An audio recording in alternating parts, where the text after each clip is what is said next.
Latest ആയിട്ടുണ്ടെങ്കിൽ നാജിൽ ഒരു video ഇട്ടിട്ടുണ്ടായിരുന്നു. അതിനകത്ത് പറഞ്ഞൊരു കാര്യം എന്ന് പറഞ്ഞാൽ ഇതേ കണക്കുണ്ടെങ്കിൽ ഷാൻ തന്നെ വിളിച്ചുണ്ടെങ്കിൽ ബുദ്ധിമുട്ടിക്കുന്നു എന്നുള്ള രീതിയിലായിരുന്നു. അതിൽ മെയിനായിട്ട് പറഞ്ഞിട്ടുണ്ടായിരുന്നു ഈ വട്ടം വിളിച്ചിട്ടുണ്ടെങ്കിൽ തന്നെ ഭീഷണിപ്പെടുത്തി, ഇനി ഉണ്ടെങ്കിൽ ഒരിക്കലും താനുണ്ടെങ്കിൽ വേറെ എവിടെയും പോയി അല്ലെങ്കിൽ വേറെ ആരെങ്കിലും കല്യാണം കഴിക്കാൻ സമ്മതിക്കത്തില്ല, ജീവിക്കുന്നുണ്ടെങ്കിൽ എൻ്റെ കൂടെ തന്നെ ജീവിക്കണം, അതോടെ തന്നെ നീ ജോലിക്കൊന്നും പോകണ്ടെന്നുള്ള രീതിയിലായിരുന്നു ഷാൻ പറഞ്ഞിട്ടുണ്ടായിരുന്നതെന്നാണ് നാജില പറയുന്നത്.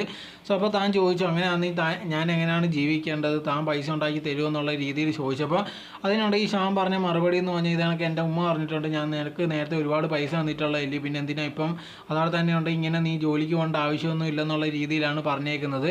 എന്തായിരുന്നാലും ഇപ്പോൾ പറയുന്ന ഒരു കാര്യം എന്ന് പറഞ്ഞാൽ ഷാനിന് ജോലിക്ക് പോകാൻ താല്പര്യമില്ല, അതോടെ തന്നെ എന്നെ വീട്ടിൽ ഇരുത്തുകയും വേണം, അതോടെ തന്നെ ഏറ്റവും കൂടുതൽ ഉമ്മയാണ് ഇതിൽ പ്രശ്നം, എപ്പോൾ നോക്കിയാലും ഞങ്ങളെ കാര്യത്തിൽ ഇങ്ങനെ ഇടപെട്ടുകൊണ്ടേ ഇരിക്കുന്നു. ഇപ്പോൾ എനിക്കുണ്ടെങ്കിൽ ഇനി ഇങ്ങനത്തെ ഉള്ളൊരു ബന്ധമേ വേണ്ട, ഞങ്ങൾ വേർപിരിയാൻ വേണ്ടി തന്നെയാണ്, എനിക്ക് സമ്മതമാണ്, പക്ഷേ ഉണ്ടെങ്കിൽ ഷാൻ അതിന് വേണ്ടി തയ്യാറാവുന്നില്ല, ഇതേ കണക്ക് എന്നെ വിളിച്ച് ബുദ്ധിമുട്ടിച്ചുകൊണ്ടേ ഇരിക്കുകയാണ്, അതോടെ തന്നെ എന്നെ ഭീഷണിപ്പെടുത്തിയിട്ടുണ്ടായിരുന്നു, ഇനി എന്ത് ചെയ്യണമെന്ന് തനിക്ക് അറിയത്തില്ല, എന്തായിരുന്നാലും ശരി ഇനി അതേകമായിട്ടൊരു ജീവിതം ഇല്ലെന്നുള്ള രീതിയിലായിരുന്നു നാജില പറഞ്ഞിട്ടുണ്ടായിരുന്നത്.